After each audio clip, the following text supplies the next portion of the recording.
أعوذ بالله من الشيطان الرجيم. يا أيها الذين آمنوا إذا قيل لكم تفسحوا في المجالس فافسحوا يفسح الله لكم وإذا قيل انشزوا فانشزوا يرفع الله الذين آمنوا منكم والذين أوتوا العلم درجات والله بما تعملون خبير. بسم الله الرحمن الرحيم. السلام عليكم ورحمة الله وبركاته. إن الحمد لله نحمده ونستعينه ونستغفره ونعوذ بالله من شرور أنفسنا ومن سيئات أعمالنا. من يهده الله فلا مضل له ومن يضلل فلا هادي له.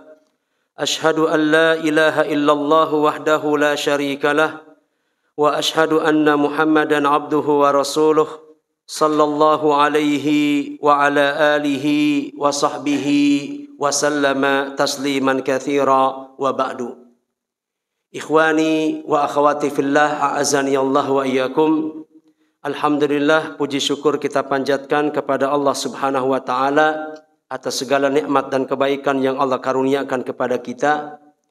Walhamdulillah, di malam hari ini kita berkesempatan untuk hadir di masjid ini guna belajar ilmu syar'i yang pada kesempatan malam kali ini, Rabu pekan pertama rutin insya Allah, kita akan mengkaji salah satu disiplin ilmu terpenting yang ada dalam agama kita, yaitu tentang tauhid.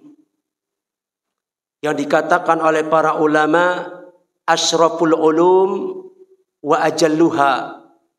Tauhid ini merupakan ilmu yang paling mulia, ilmu yang paling agung dari berbagai macam disiplin-disiplin ilmu yang ada.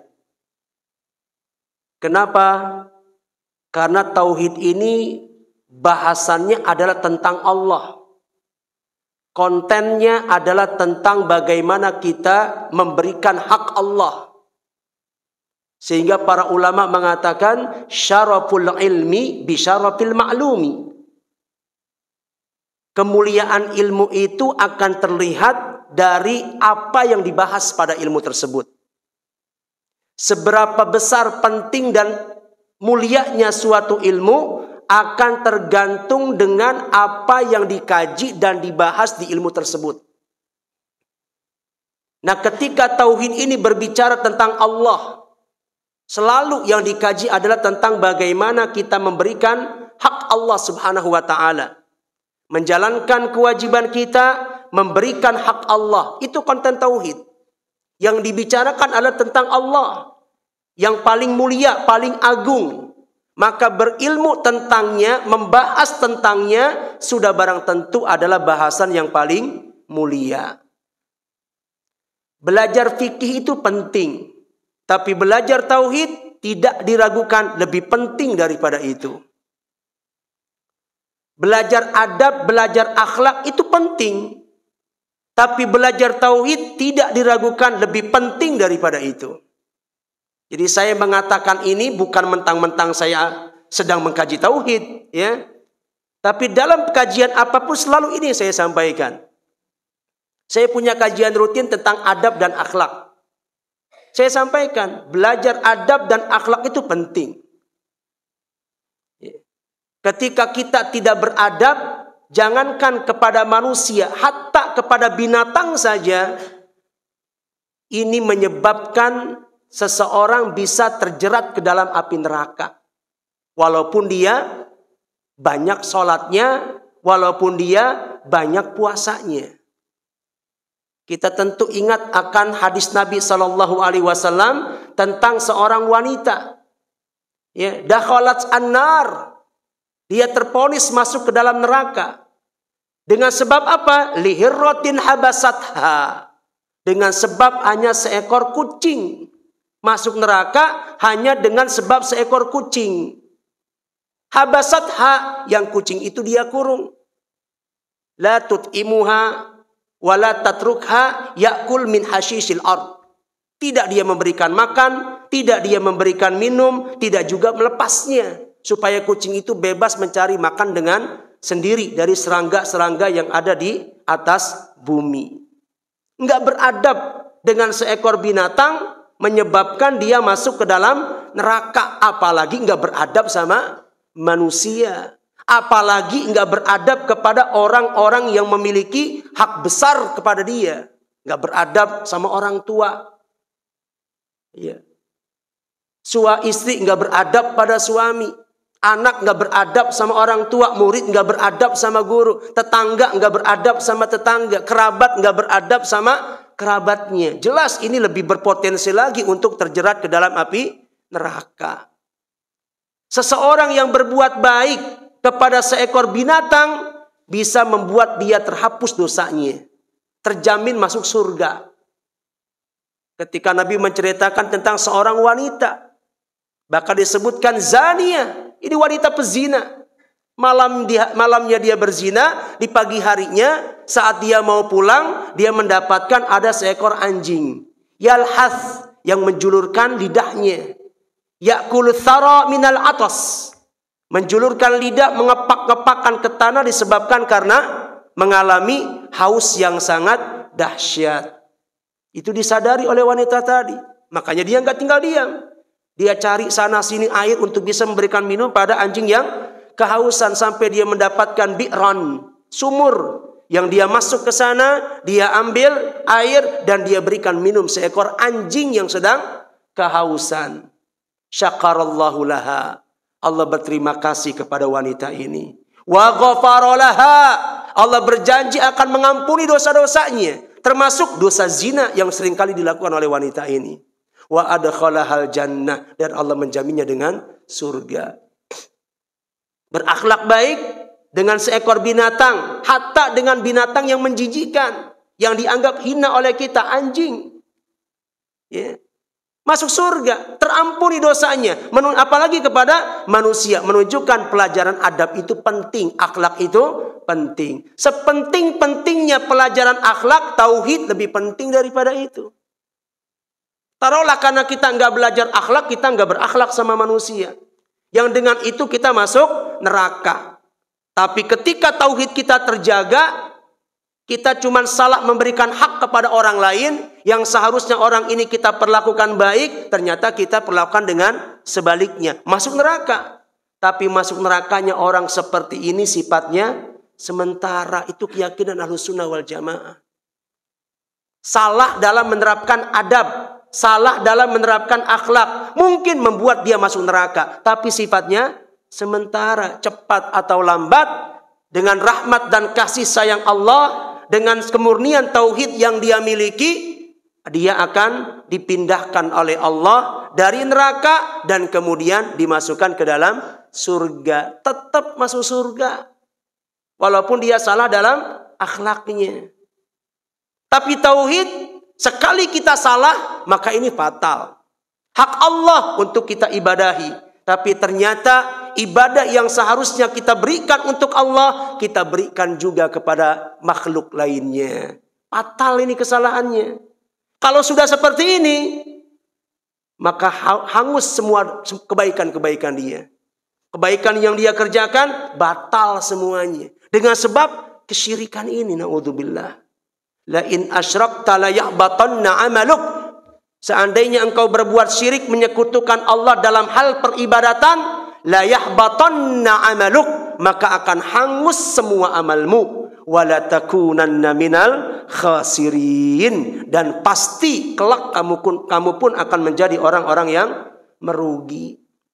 Batal amalnya, enggak diterima dosanya, masuk ke dalam neraka. Sementara juga sama seperti tadi?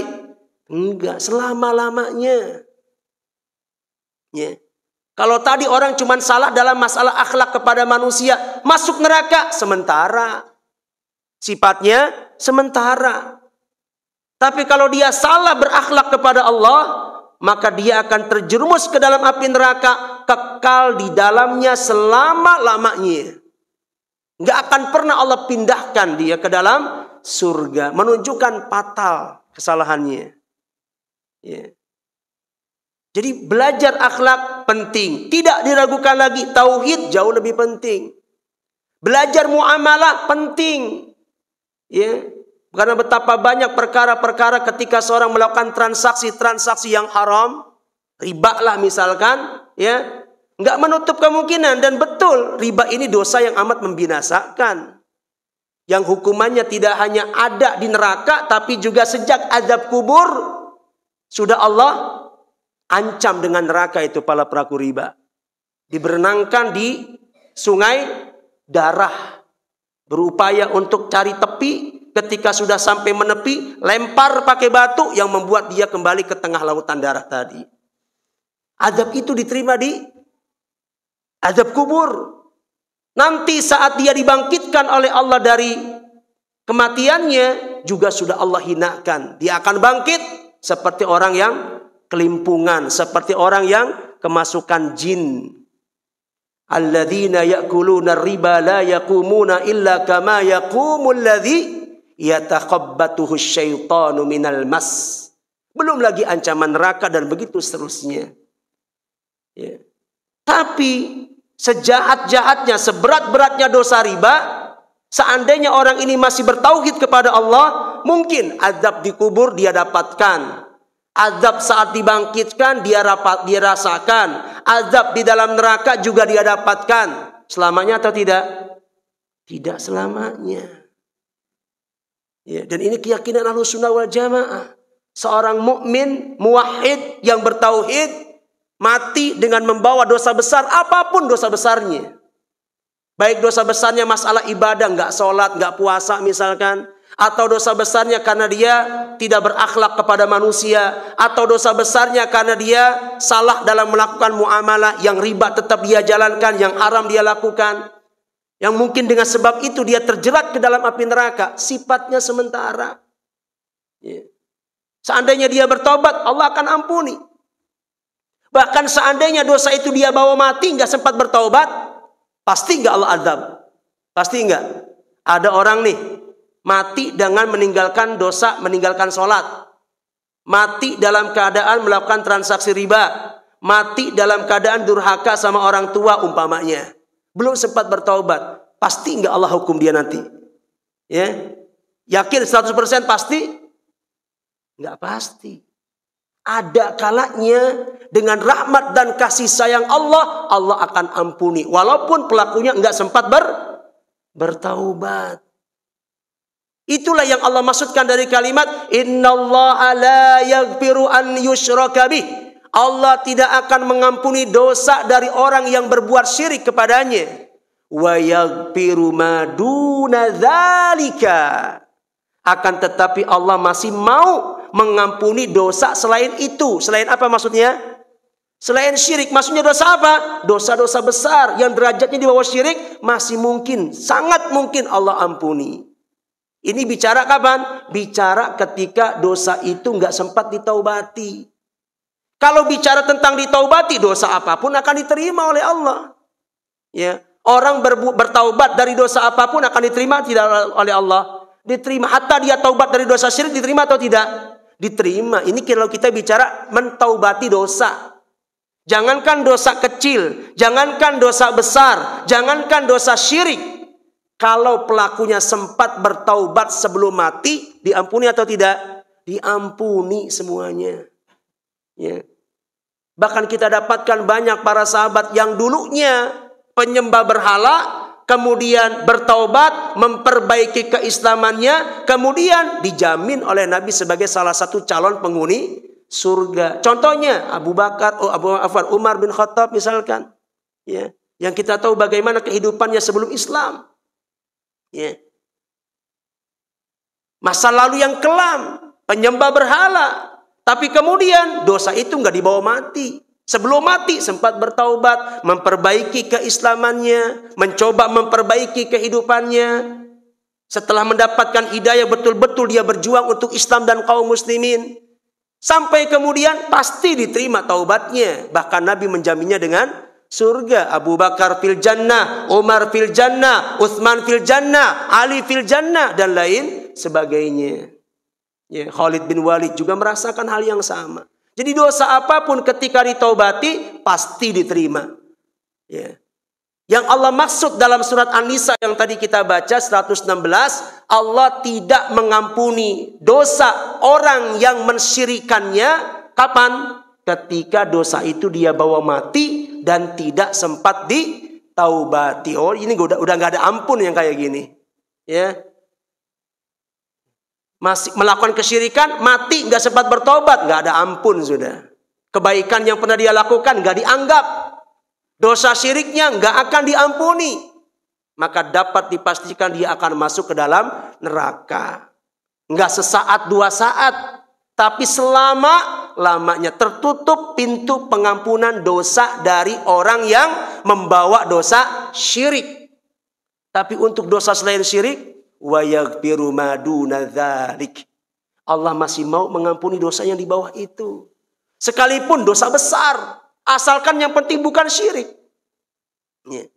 Tapi sudah barang tentu jangan kemudian ayat ini membuat kita menjadi orang yang meremehkan dosa. Bukan dosa syirik ini, Allah ampuni.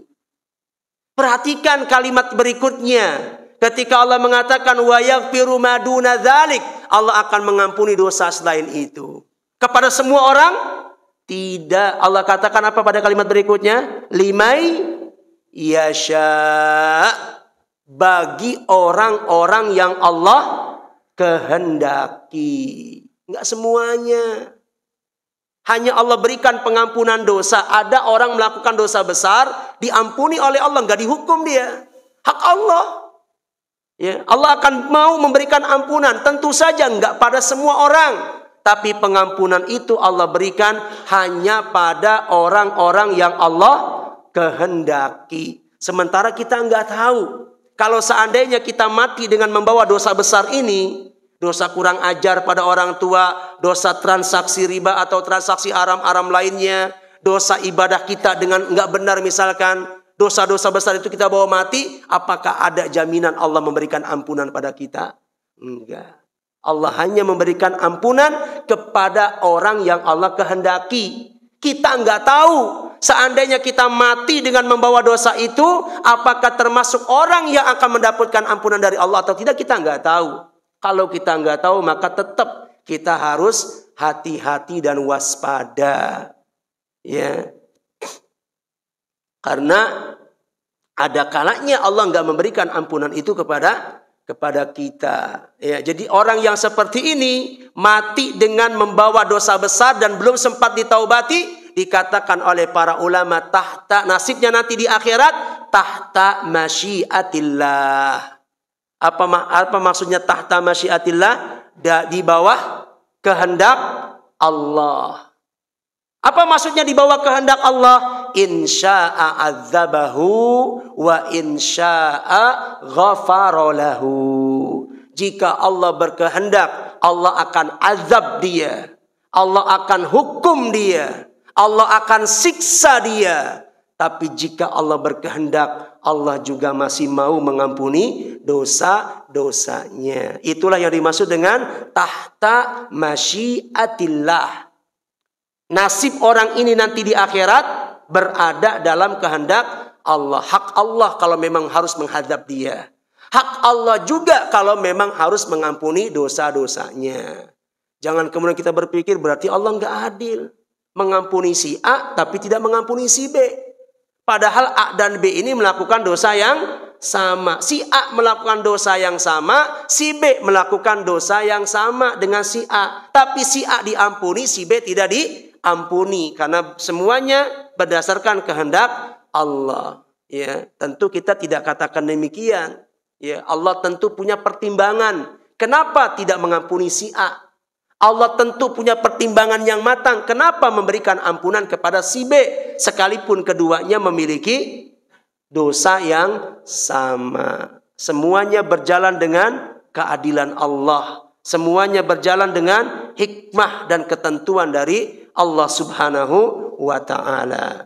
Jadi salah dalam ibadah, salah dalam masalah akhlak, adab, muamalah, itu bahaya. Tapi lebih berbahaya lagi di saat kita salah dalam menjaga kemurnian, lalai dalam menjaga kemurnian tauhid, ya. Apalagi nanti Syekh Muhammad bin Abdul Wahab termasuk yang mengatakan la yu'dzarul abdu bijahlihi. Kesyirikan itu merupakan perkara yang seorang hamba enggak diterima udzur ketidaktahuannya. Ya. Dia udzur melakukan kesyirikan, kenapa? Karena sebab enggak tahu. Merasa dirinya aman-aman saja. Padahal lisannya kerap mengucapkan kalimat-kalimat kesyirikan. Di hatinya bercokol keyakinan-keyakinan syirik. Bergantung kepada benda, bergantung kepada jimat, memiliki keyakinan yang menyimpang misalkan. Ya. Perbuatannya juga kerap kali melakukan kesyirikan. Karena kesyirikan itu jangan kita bayangkan cuma sekedar sujud sama patung. Minta sama penghuni kubur. Enggak sesempit itu kesyirikan. Kadang kesyirikan bisa dilakukan oleh lisan. Ya. Maka bagus sekali tuh kajian yang disampaikan oleh Ustadz, siapa yang dari Banten itu? Ya, yang di Rojak sore kemarin tuh saya lihat itu, ya. Judulnya adalah lisan yang menyekutukan Allah. Ya. Saya lupa yang dari Banten tuh, Riyadhus Shalihin, ya. Fahrudin Nu'man, ya, Ustaz Fahrudin Nu'man, ada di Rojak itu, ya. Lisan yang menyekutukan Allah, menunjukkan kadang perbuatan syirik dilakukan oleh lisan. Jangan kita sangka syirik itu cuma dilakukan oleh perbuatan. Lisan pun kerap menyekutukan Allah lewat lisan-lisannya, lewat ucapan-ucapannya. Kadang keyakinan juga menyekutukan Allah. Perbuatan juga. Ada orang merasa aman, lisannya nggak melakukan kesyirikan, perbuatannya, hatinya, sehingga dia nyaman-nyaman saja.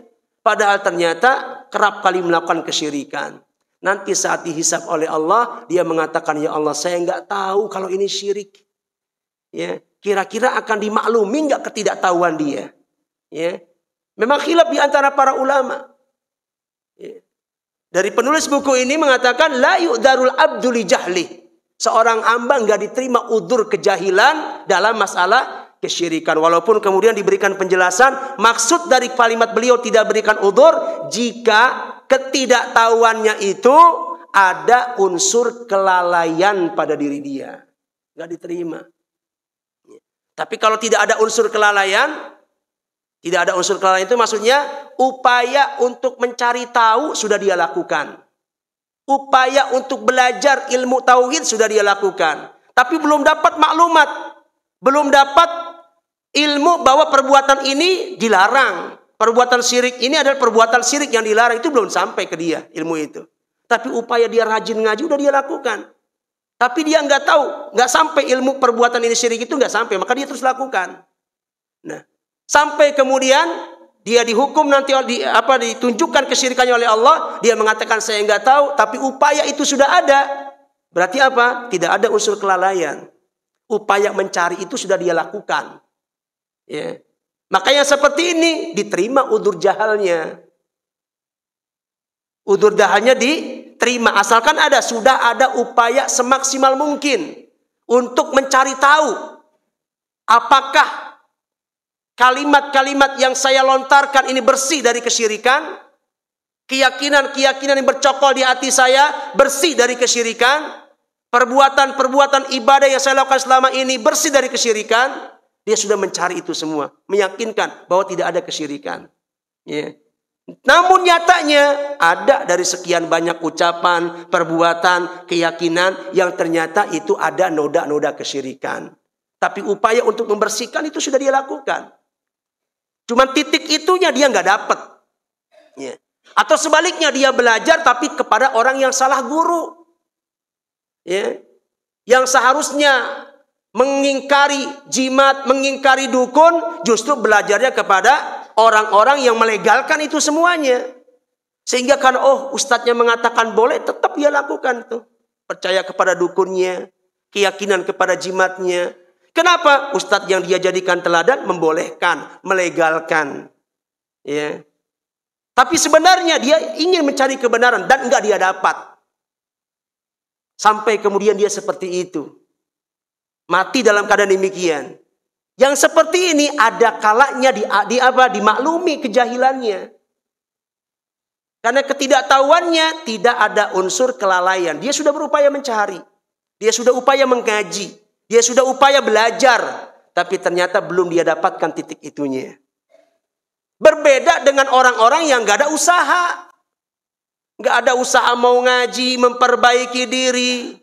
Tenang-tenang saja seakan-akan aman semuanya. Padahal kerap kali lisannya menyekutukan Allah. Keyakinannya banyak yang menyimpang. Keyakinan-keyakinan syirik. Perbuatan-perbuatannya juga demikian. Nanti saat hendak Allah azab, dia mengungkapkan udzur, ya Allah saya nggak tahu bahwa ini syirik. Ya. Sementara dia nggak pernah ada upaya untuk mengaji. Nggak ada upaya memperbaiki diri. Nggak ada upaya untuk mencari kebenaran. Kira-kira orang seperti ini udzurnya akan diterima atau tidak? Ya.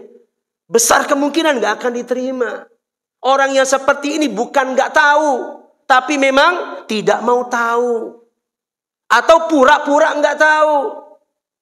Beda orang yang nggak tahu sama orang yang nggak mau tahu. Nggak tahu itu setelah dia cari nggak tahu, itu betul. Tapi belum mencari, udah bilang nggak tahu. Belum ada upaya. Kajian tauhid ada di mana-mana, sementara dia masih nggak paham bahwa ini adalah perbuatan syirik. Padahal kajian tauhid ada di mana-mana.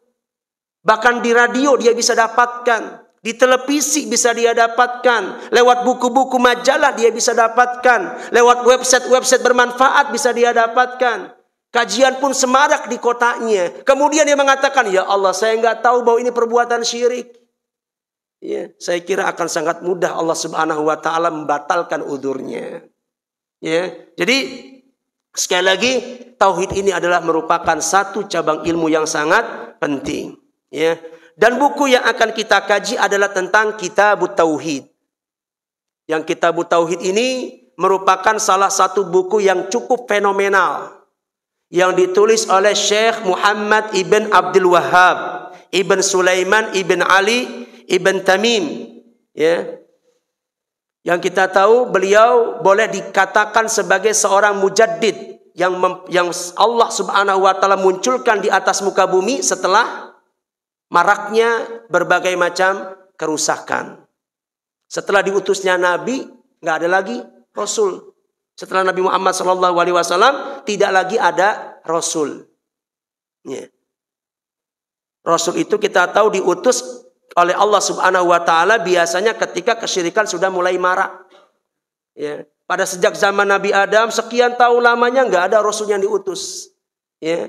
Kenapa? Karena manusia berada pada agama tauhid. Baru ketika kesyirikan sudah mulai merajalela, ya, para penyembah patung sudah mulai muncul, Allah utus ya Rasul pertama di atas muka bumi ini yaitu Nuh alaihi salatu wassalam. Kapan diutusnya Nabi Nuh? Ketika terjadi banyak kesyirikan. Orang meminta kepada orang-orang soleh. Ya. Yang awalnya orang soleh ini ya tidak diibadahi, tidak disembah. Tapi kemudian pada generasi-generasi berikutnya dijadikan itu sebagai sesembahan selain Allah. Ya. Dan Allah ingin manusia kembali beribadah kepada Allah dengan cara mengutus seorang Nabi Rasul bernama Nuh alaihi salatu wassalam. Selalu seperti itu. Ya. Ketika marak kesyirikan, Allah utus seorang Rasul untuk mengembalikan manusia ke jalan Allah. Nah sejak diutusnya Nabi Muhammad SAW, tentu tidak akan ada lagi nabi. Dan sudah barang tentu pula keadaan itu akan semakin membaik atau semakin memburuk. Sejak zaman kenabian sampai dengan dari zaman kenabian, Nabi wafat misalkan, sampai dengan akhir zaman, ya, itu zaman itu ketika semakin mendekati hari kiamat semakin baik atau semakin buruk? Sudah barang tentu akan semakin buruk. Ya.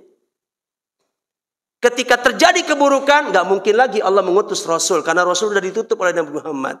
Ya, tapi yang Allah lakukan adalah apa? Mengutus seorang mujaddid namanya. Dan itu terjadi pada sekitar per 100 tahun.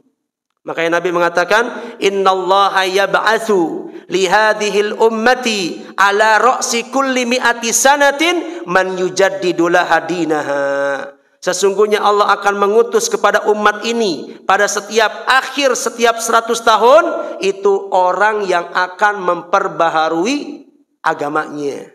Ketika agama sudah mulai rusak, kesyirikan terjadi di mana-mana, maka Allah utus seseorang yang melakukan perubahan ke arah yang lebih baik, perbaikan.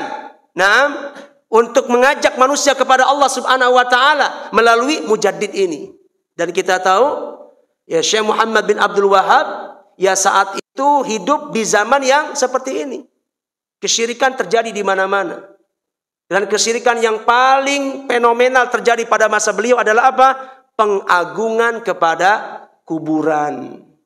Ya, tawaf di sekitar kubur, minta pada penghuni kubur, sehingga kuburan itu kubahnya itu ditinggikan setinggi-tingginya, di apa? Dimewahkan semewah-mewahnya untuk dijadikan tempat tabarruk, tempat tawassul, tempat tawaf, tempat meminta selain Allah Subhanahu wa taala. Dan itu terjadi di sepanjang kota, baik di Hijaz, di Uyainah, ya bahkan di Saudi sendiri ketika itu. Ya. Dan kebetulan saat itu beliau berada dalam kematangan ilmu, tahu bahwa ini merupakan sebuah kesyirikan yang nyata. Maka akhirnya beliau pun bertekad untuk menghilangkan sarana-sarana kesyirikan yang dilakukan oleh manusia saat itu. Menggandeng tangan penguasa keluarga siapa? Al Saud, ya. Al Saud, ya. Menggandeng tangan penguasa yang kemudian karena berkuasa berhak untuk menghancurkan sarana-sarana kesyirikan. Ya. Dan ternyata sikap ini, tindakan ini tentu menyisakan rasa tidak senang, dendam. Siapa ya? Bagi mereka-mereka yang merasa terusik peribadatannya. Biasa mereka beribadah di sana, tawaf di sana, minta di sana, dihancurkan sama Syekh Muhammad bin Abdul Wahab dan Raja Al Saud. Ya, maka mereka enggak senang itu semua. Sampai kemudian memberikan fitnah-fitnah, tuduhan-tuduhan keji. Dan tuduhan yang masih ada saat ini mensematkan dakwah yang diusung oleh Syekh Muhammad bin Abdul Wahab dengan dakwah Wahabiyah yang dikenal dengan Wahabi. Ya. Padahal Wahabi ini, ikhwah sekalian, ya, Wahabi ini sebenarnya istilah yang sudah ada jauh sebelum Syekh Muhammad bin Abdul Wahab itu lahir. Ya. Nisbat kepada seorang bernama Abdul Wahab bin Abdurrahman ibn Rustum yang wafat pada tahun 211. Berarti di abad ketiga. Ya, sementara Syekh Muhammad bin Abdul Wahab lahir pada 1115 pada abad yang ke-12. Itu betul adanya karena memang ajarannya sesat. Manhaj yang diusungnya sesat, berafiliasi kepada manhaj Khawarij. Dan itu sudah terkenal, istilah Wahabi itu sudah ada. Ya. Nah, kemudian ada seorang bernama Muhammad bin Abdul Wahab. Nah, kebetulan ada Wahab-Wahabnya juga nih. Ya. Maka biar orang a priori terhadap dakwah yang beliau usung, biar orang benci, maka disematkanlah baju Wahabi kepada beliau. Walaupun secara bahasa sebenarnya nggak tepat. Ya. Kalau kalimat Wahabi disematkan kepada Abdul Wahab bin Abdurrahman bin Rustum, betul. Karena namanya adalah Abdul Wahab, disematkan kalimat Wahabi kepada beliau, kepada dia lah. Betul.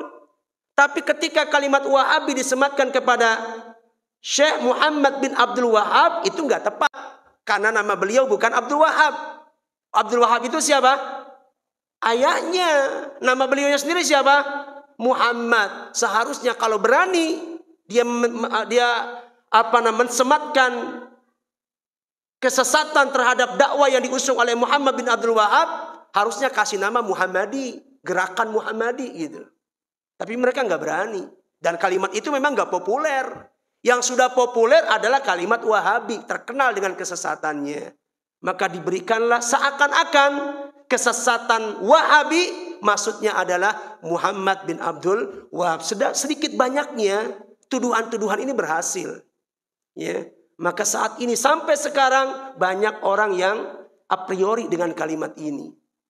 Dan ketika disebut Wahabi, yang pertama kali terbesit kepada mereka adalah siapa? Nisbat kepada siapa? Kepada beliau Muhammad bin Abdul Wahab. Padahal nggak tepat. Wahabi itu sudah ada jauh sebelum beliau lahir. Sudah abad ketiga sudah ada itu kalimat Wahabi. Ya, nisbatnya kepada Abdul Wahab. Ya. Dan zaman sekarang ketika orang disebut kalimat Wahabi, pasti yang pertama kali terbesit adalah dakwah Syekh Muhammad bin Abdul Wahab yang menghancurkan sarana-sarana kesyirikan, ya, serta ya penilaian-penilaian negatif yang lainnya, anti tawassul, ya, tidak cinta kepada, tidak menghormati orang-orang saleh misalkan, dan lain sebagainya. Tuduhan-tuduhan keji semuanya. Ya, tapi sedikit banyaknya banyak orang yang termakan dengan tuduhan-tuduhan tersebut sampai sekarang. Ya, maka yang benar adalah ketika disebut kalimat Wahabi sesat atau tidak, kita katakan sesat kalau dinisbatkan kepada Abdul Wahab bin Abdurrahman bin Rustum. Tapi ketika kalimat Wahabi disematkan kepada Syekh Muhammad bin Abdul Wahab, ini dikatakan tidak tepat, secara bahasa pun nggak tepat. Ya, itu hanyalah baju lama yang sudah ada sejak lama, kemudian dipakaikan kepada beliau supaya orang lari kabur dari dakwah yang diusung, dakwah tauhid sebenarnya yang diusung oleh beliau. Nah, ya, beliau ada lahir di kota Uyainah dekat dengan Madinatul Riyadh pada tahun 1115.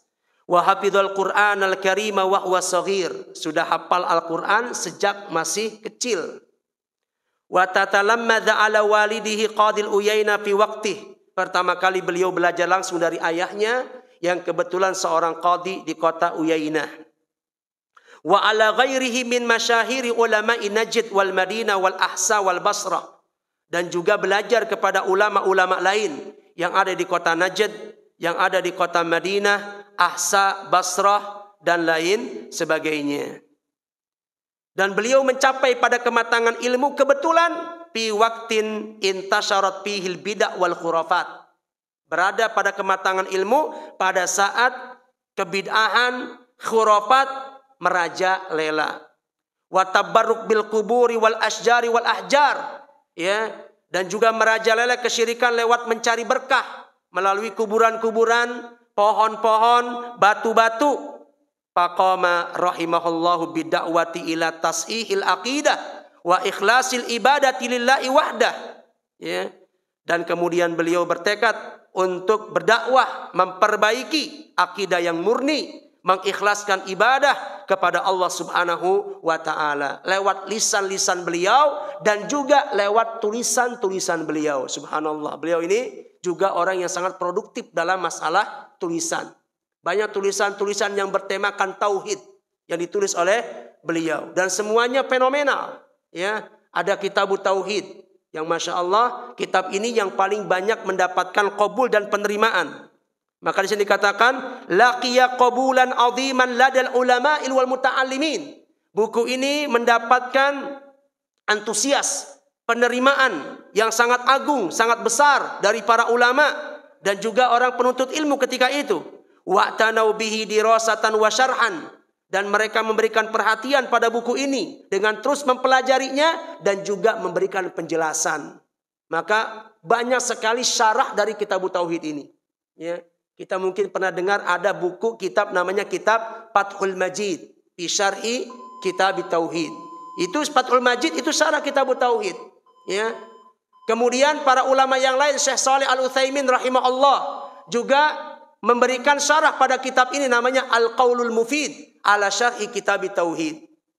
Kemudian yang akan jadi yang kita baca kita adalah kitab Al-Mulakhas fi Syarhi Kitabut Tauhid yang ditulis oleh Syekh Saleh bin Fauzan bin Abdullah Al-Fauzan. Mendapat perhatian dari para ulama masa lalu, ulama masa kini, karena Syekh Fauzan masih hidup. Ya, salah satu ulama senior yang ada di Saudi saat ini. Syekh Utsaimin rahimahullah sudah wafat sekitar tahun 2002 yang lalu. Adapun Syekh Fauzan, alhamdulillah, atalallahu umrahu, Semoga Allah memanjangkan umurnya, terus memberikan keberkahan kepada Islam dan juga kaum muslimin. Bahkan bukan cuma ulama-ulama Saudi, ulama-ulama dahulu ya yang memberikan perhatian. Ulama-ulama kita, maksudnya para asatidzah kita. Alhamdulillah sebagian mereka pun sudah memberikan syarah dan penjelasan tentang Kitabut Tauhid. Ya. Saya sebut misalkan Ustadz Yazid bin Abdul Qadir Jawas, hafizahullahu ta'ala. Ya, beliau punya tuh buku syarah Kitabut Tauhid. Pernah lihat, Pak? Ada bukunya. Subhanallah. Nulis buku. Ya. Kemudian buku yang tentang ini juga Ustadz Dr. Piranda Adirja. Ya, juga punya syarah Kitabut Tauhid. Ya, lebih tebal karena saya lihat bacaan sebaca viral gitu misalkan, rame. Ketika manfaatnya nggak ada, paling ramenya sekian saat saja. Lama-lama itu terus orang bosan, tinggal sepi. Seperti tenggelam di dalam bumi, hilang suaranya lagi. Hilang tak kemana lagi orangnya. Itu namanya jufa, amma zabadu fayat abu jufa. Sebagaimana kita lihat buih di lautan banyak, tapi lama-kelamaan menyusut, akhirnya hilang, nggak manfaat. Ya.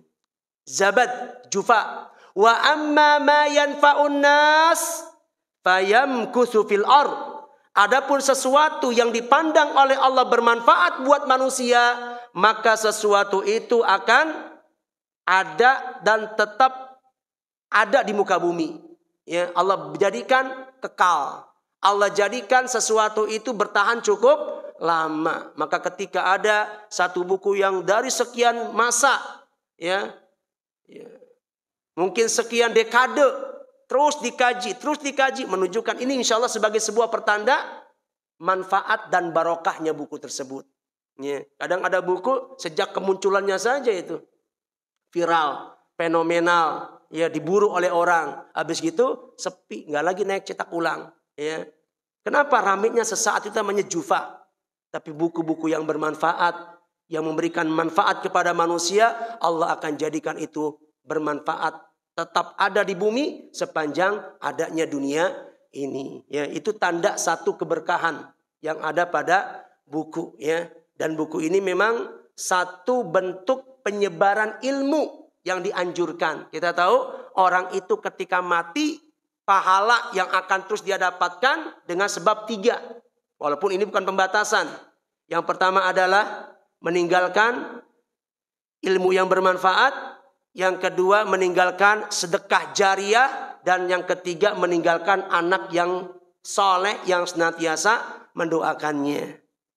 Ya, tadi dikatakan di awal ilmu yang bermanfaat. Dikatakan oleh para ulama ilmu yang bermanfaat itu dengan 2 hal. Ya, menyebarkan ilmu itu dengan 2 hal. Yang pertama adalah bit ta'lim wa taujih wa nushi. Dengan cara mengajarkan, dengan cara memberikan arahan, dengan cara memberikan nasihat. Itu bagian daripada nasrul ilmi. Yang apabila berhasil, bermanfaat buat orang yang kita ajarkan, ya, terus diamalkan sampai kita mati, maka matinya kita akan terus mendapatkan pahala dari amal, satu amal yang pernah kita ajarkan pada orang ini. Ya, dengan cara apa? Mengajarkan, memberikan taujihat, memberikan nasihat dan lain sebagainya. Dan yang kedua, bit tasnif. Dengan cara apa? Menulis karya-karya ilmiah, menulis buku. Dan ini kebiasaan ulama masa lalu. Seperti tadi tuh, Syekh Muhammad bin Abdul Wahab, ya sudah wafat sekitar tahun 1206 yang lalu. Ya. Ya sekarang kita sudah 1400, hampir 200 tahun lebih beliau wafat. Tapi subhanallah, buku-buku yang beliau tinggalkan semasa hidupnya terus dikaji sepanjang generasi. Sudah 200 tahun beliau wafat. Bukunya terus dikaji hingga saat ini.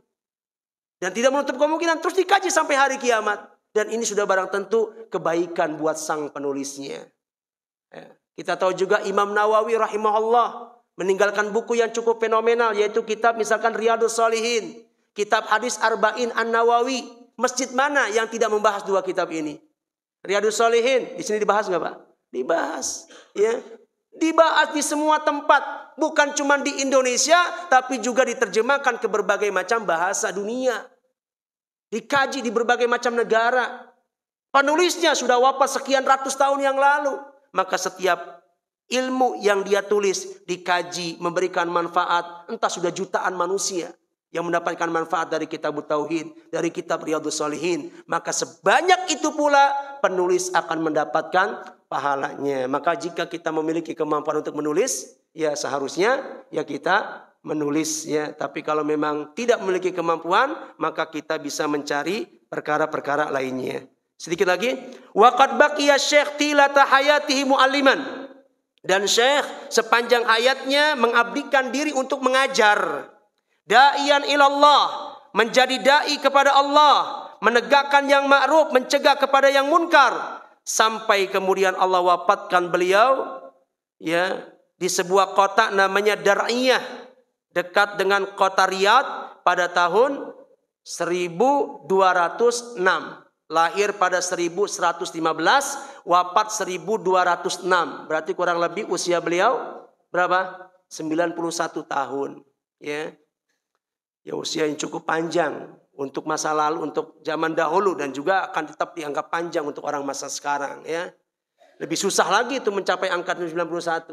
Ya, di masa-masa sekarang, di mana makanan udah pada mulai nggak sehat, berbagai macam penyakit aneh-aneh muncul. Ada orang sampai 91 tahun, itu luar biasa ya. Beliau sepanjang hayatnya 91 tahun mengabdikan dirinya untuk ilmu, dakwah, mendakwakan kepada tauhid ya, kemudian menulis dan lain sebagainya. Wa qad takharraja ala yadayhi adadun kabir minal ulama wa a'immatid dakwah. Dan lahir dari kedua tangannya sejumlah besar dari para ulama, dari imam-imam dakwah ya, berkat belajar dari beliau atau mengambil manfaat dari buku-buku yang beliau tinggalkan. Ajazalallahu lahul ajra was thawab. Semoga Allah melimpahkan untuk beliau pahala dan kebaikan. Wa ja'ala jannata maswah, dan menjadikan surga tempat yang layak untuk beliau. Wa sallallahu wasallam ala nabiyyina Muhammadin wa ala alihi wa sahbihi wasallam. Demikian muqaddimah dari kitab Tauhid.